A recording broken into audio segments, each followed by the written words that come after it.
What do Saw, Hostel, and Martyrs all have in common? Apart from being labeled as extreme cinema or new French Extremity, which deserves its own discussion, they all owe a debt to a series of 6 horror films from Japan. Known as the Guinea Pig series, these films include content and images such as a woman having a needle stuck through her eye, a samurai dismembering a woman, and even a mermaid having her own pus and blood used to paint her.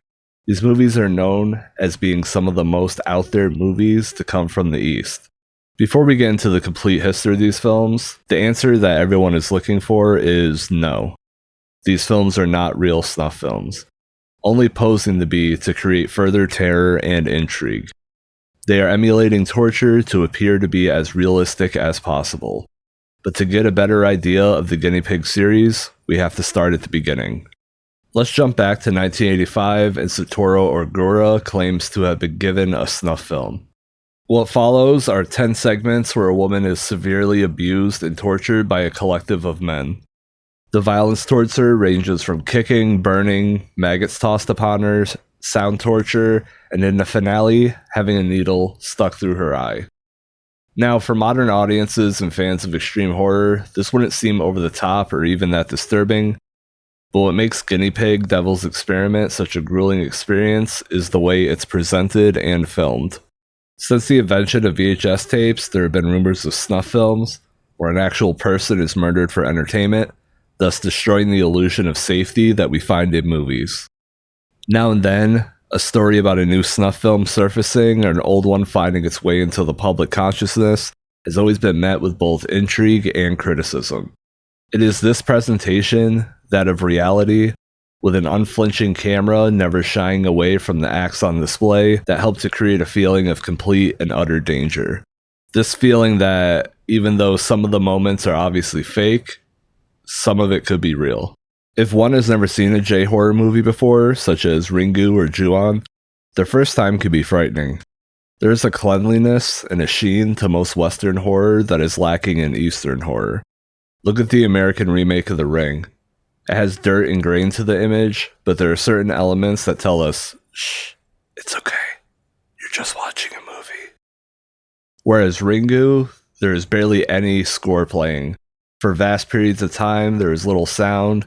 It is realistic, and when a scare happens, it is even more frightening because of the loudness. It is the same as extreme horror movies. Saw and Hostel have a score, Devil's Experiments do not. Martyrs has gritty, grainy images, but the aspect ratio and clean camera moves show us it's a movie. Guinea Pig has very basic shots and aims for true reality. There was an uproar from the Japanese public and critics about the violence on display, but the next movie was to push the limit even further. Author and illustrator of such works as Hell Baby, Hino Horrors, and Panorama of Hell was the instigator of the Guinea Pig movies. Originally, he planned to write and direct adaptations of his mangas, pushing the boundaries and limits of film just as he did in comics. His first effort of writing and directing for film came with Guinea Pig 2, Flower of Flesh and Blood. In this film, a samurai abducts a woman, hacks her up, and adds her body to a collection. For many, this is the best from the series, and it shows the unique and twisted mind of Hino. One thing that cannot be denied is how much flair and panache the famous manga artist brought to the proceedings. The last shot of the samurai spinning with the disembodied head is something that could be pulled straight out of manga by Hino, or even a contemporary Junji Ito. Flower of Flesh and Blood is notorious for 2 reasons, not including the violence and subject matter. But there are 2 almost urban legends about this entry into the series. The first was that a videotape of the movie was found in the collection of the Otaku Killer. This is a prime argument for those against extreme horror and violence in media. And in keeping with this line of thought, the other legend surrounding the second movie is that Charlie Sheen was given a copy. Upon viewing it, the man believed it was a real snuff film and called the FBI.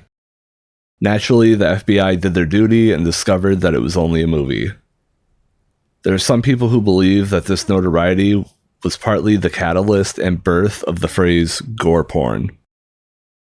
The third film in the series, 1986's He Never Dies, directed by Masayuki Hisazumi, is the start of the turn for the series into more darkly comedic tones and situations. After this movie, the series would no longer focus solely on the brutality and horror that a human can inflict upon another, but would focus on the absurdity of it all. For some, this was the beginning of the films losing their identity and also a reaction to the backlash and poor critical reception. I, for one, think that arguments against these movies and other extreme horror movies are old hat and need to be retired. There's always a need for a cathartic release. Now more than ever, extreme horror, torture porn, gore porn, whatever you want to call it, is here to stay, and there are a lot of people that enjoy it. We hope you enjoyed this episode of PHASR Audio. This episode is based on the essay Guinea Pig, The Legacy of an Extreme Horror Film Series by R.F. Blackstone. For more pop culture deep dives, articles, and essays, head over to phasrmedia.com. Peace, y'all.